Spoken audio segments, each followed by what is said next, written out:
మనకు అన్ని చాలా క్విక్ గా డెలివరీ కావాలి. ఫర్ ఎగ్జాంపుల్ గ్రాసరీస్ మనం ఆర్డర్ చేస్తే చాలా త్వరగా కావాలి. నెక్స్ట్ ఏదైనా ఫుడ్ ఆర్డర్ చేస్తే చాలా త్వరగా కావాలి. ఎలక్ట్రానిక్స్ ఏమైనా ఆర్డర్ చేసినా చాలా త్వరగా కావాలి అని మనం అనుకుంటాం.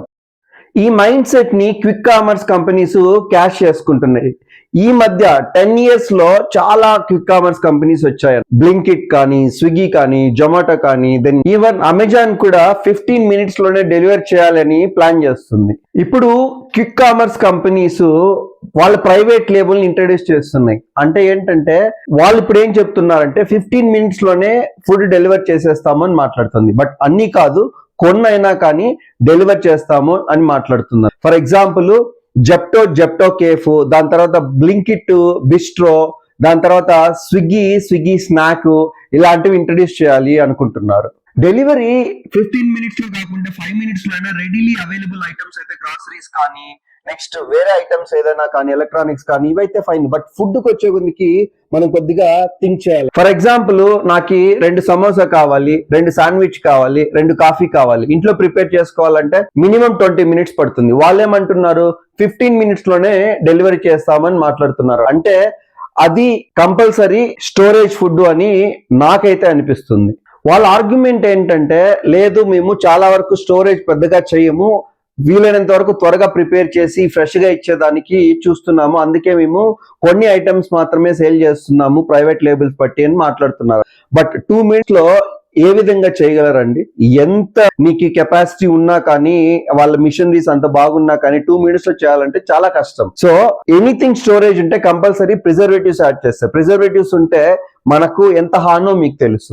దీనివల్ల మనకు హాని కాకుండా ఈవెన్ రెస్టారెంట్స్ కూడా చాలా ప్రాబ్లం అవుతుంది. జనరల్ గా మనము ఎనీ ఫుడ్ ఆర్డర్ చేయాలంటే స్విగ్గీ కానీ, జొమాటో కానీ వెళ్తున్నాం అన్న, వీళ్ళ దగ్గర మన డేటా టోటల్ ఉంటుంది. వాళ్ళు ఇప్పుడు ఏం థింక్ చేస్తున్నారంటే ఈ డేటాను మొత్తం యూజ్ చేసుకొని, ఫర్ ఎగ్జాంపుల్ మనం ఏదైనా స్నాక్ ఆర్డర్ చేయాలి అని అనుకుంటున్నామంటే మనం ఏం చేస్తాము, మనము దాన్ని సెర్చ్ చేస్తాము. సో అప్పుడు ఏమవుతుంది, వాళ్ళ డేటానే ముందు చూపిస్తారు. అది కాకుండా ఎనీ ప్రమోషన్స్ వాళ్ళ దగ్గర ఆల్రెడీ డేటా ఉంది కాబట్టి ఆ రిలేటెడ్ ప్రమోషన్స్ అన్ని మీకు పంపిస్తూ ఉంటారు అనమాట. అంటే రెస్టారెంట్స్ డేటా వాళ్ళ దగ్గర ఉంటుంది కాబట్టి వీళ్ళు రెస్టారెంట్ ని హైజాక్ చేసి మనకు ఈ విధంగా సేల్ చేస్తున్నారు.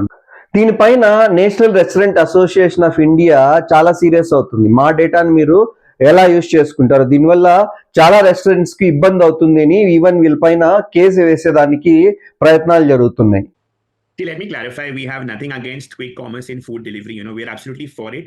I think it adds a zing to the food delivery space, but it's okay as long as restaurants are doing it and aggregators are facilitating it. What we're absolutely, and I repeat, what we are absolutely not okay with is aggregators doing private label, launching their own app and selling similar food through these apps. So, then they're getting into the food business, right? So it's completely violating market neutrality. They're actually competing with us. They're getting into our space, our domain. Firstly, there's consumer masking, right? We don't get our own customer data. They have all our data. Now, nothing stops them from migrating our consumers on similar products to their app selling similar products, right? So they have the data, they have the app, they can just go out there and actually make it difficult for us not just to survive. Anyways, in food delivery we don't. But Zomato ఏం చెప్తుందంటే మేము మీ డేటాని use చేయము, అంటే ఆ app డేటాని మేమైతే use చేయము, కొత్త యాప్ ని ఇంట్రడ్యూస్ చేస్తున్నాము అని మాట్లాడుతున్నారు. అదేంటంటే బిస్ట్రో. బట్ మిగతావి మాత్రము సేమ్ ప్లాట్ఫామ్ ని యూజ్ చేస్తున్నాయి. ఇలాంటి అలిగేషన్స్ ముందు కూడా ఈ యాప్స్ పైన వచ్చాయన్నమాట. 2022లో కూడా ఏమైందంటే వీళ్ళు చాలా డిస్కౌంట్స్ మీద క్యాప్ పెట్టడము, దాని తర్వాత ఏంటంటే ర్యాంకింగ్స్ తగ్గించడము, ఇలాంటివి చాలా ప్రాక్టీసెస్ యూజ్ చేసేవాళ్ళు. 2024 డేటా ప్రకారము 654 సిటీస్ లో 160K రెస్టారెంట్స్ అనమాట, 1000 రెస్టారెంట్స్ ఆల్రెడీ స్విగ్గీ జొమాటోను యూజ్ చేస్తున్నాయని మాట్లాడుతున్నారు. అంటే వీళ్ళు మొనోపలి అయిపోయారు. అంటే ఫుడ్ అంటేనే మనం వీటికి వెళ్తాం కాబట్టి.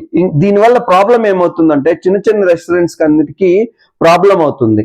ఇంకోటి ఏంటంటే 1/3 ఆఫ్ రెవెన్యూ వీళ్ళకి రెస్టారెంట్స్ కి ఈ యాప్స్ నుంచే వస్తుంది. ఇప్పుడు వీళ్ళు మోనోపొలీ చేసేసారు అనుకోండి, ఆ డేటానంతా యూజ్ చేశారు అనుకోండి, అవన్నీ క్లోజ్ చేసుకునే పరిస్థితికి వచ్చేస్తుంది.